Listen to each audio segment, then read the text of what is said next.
In today's tech tip, I'll be showing you how to take JPEG photos with your iPhone's camera.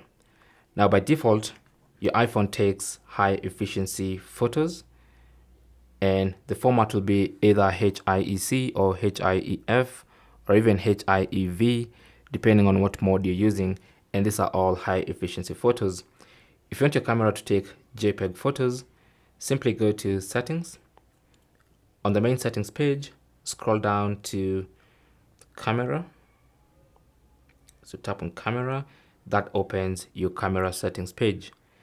Tap on formats at the top there, and then you should see under camera capture, it's set to high efficiency, and what you want to do is select most compatible.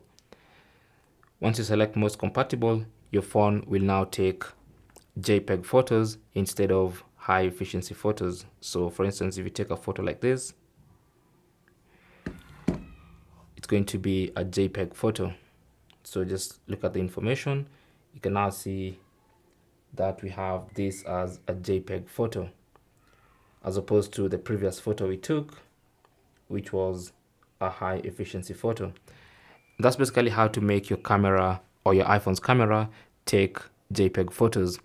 Now, if you have photos you've already taken with your iPhone and they're already in high efficiency format, then I'll link a video down in the description of how to convert high efficiency photos to JPEG photos for photos that you've already taken. So make sure you watch that video, and thanks for watching and good luck.